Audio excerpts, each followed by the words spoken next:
I'm so glad you could make it. KK is out prepping the barn for baby goats. Come on, let's go see what she's doing.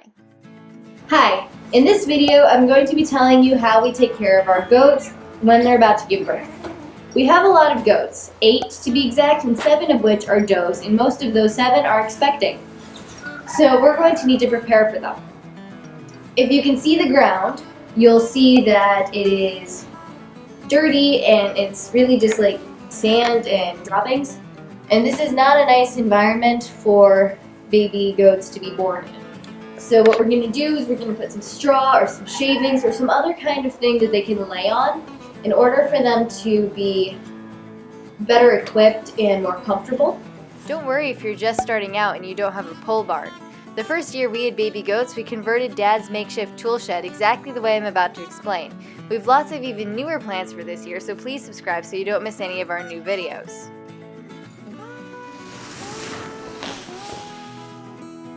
Another thing you're going to need is minerals. All throughout their pregnancy and throughout their lives, they should have a good access to minerals.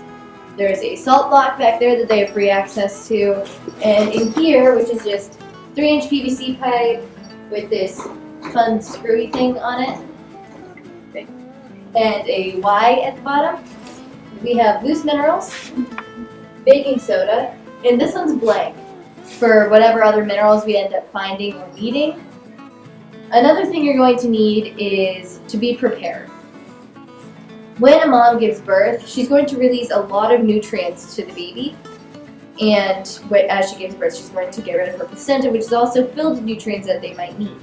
So it is always good to make sure you have extra goat mineral and extra baking soda for them, and the baking soda should help keep them balanced, and goat mineral is to help support sound growth, reproduction, and show appearance.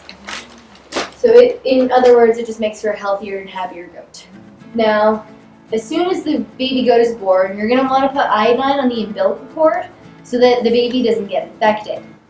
In fact, every time that you milk a goat, you should wipe down the teat so that you don't get any weird stuff in your bottle, and you should spray the teat with iodine because actually what the milk comes out of in the teat remains open for another half hour. So if they go to lay down, that is open to parasites coming in, so it needs to be disinfected. Now, a good thing to do is to be prepared in the event that something happens and the mom or the kid is not okay. We've had a few situations where the mom refused to feed the baby. So what we had to do is rush the nearest farm store, get some Colostrum for the baby, and then hand feed it. That was Peanut from last year.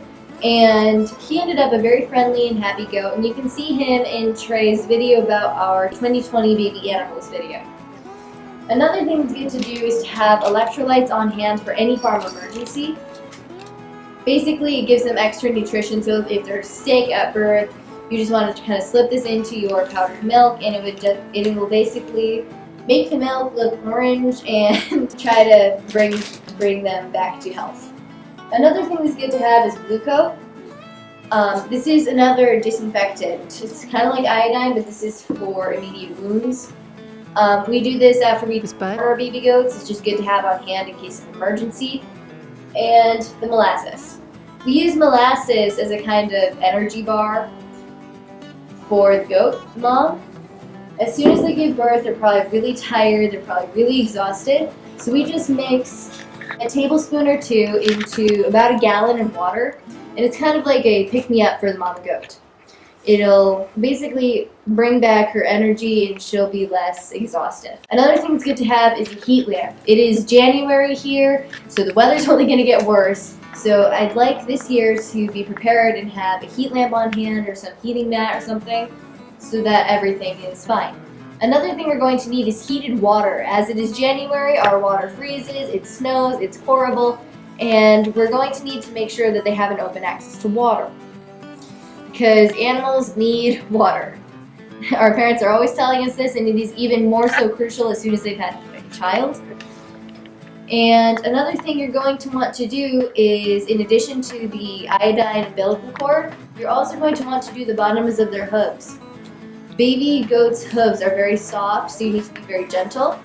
So it's always just safe to put iodine on there and make sure there's nothing going on. So let's set up. We brought our straw, and I'm not lying, it is snowing. So what we're gonna do is we're gonna cut this thing open and spread it all across here so this can be our birthing stall. Yes, it is snowing. It is cold and horrible.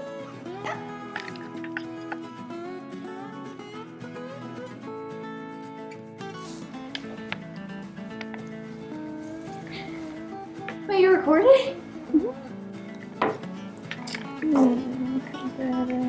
Use the theme song. I don't know what I'm doing. Since KK forgot to bring a blade and is struggling with the second string, look who's really loving the first string. I am no longer paying any attention to you. Good. Turn it again. This is so cute. Yes, get it funny. This is why we don't throw out string. I still don't understand how you're calling all of this Rocco's fault. You learn about it in biology. He's still playing with that string. I'm trying to think of making this a little too deep. Okay, we're finished! Not. So we got all the straw down, and our cat here is going to know what to do with this. I'm going to keep this here so that it's ready and I don't forget about it when we take it going. Okay, so we found a heat lamp and we hooked it up. I think it's at a good position. We'll also add a bowl of heated water and a bowl for molasses water after the goat gives birth. Well, that's it. I really hope this helps you prepare for your new baby goats. If you have any questions or comments, please leave them below. Thank you. Hi, we're the Vineyard Chicks, and we'd like to thank you for watching. If you enjoyed this video, go ahead and click like. If you have any questions, comments, or recommendations for future videos, leave them below. Finally, don't forget to subscribe and click the notification bell so you don't miss our next video. Thank you.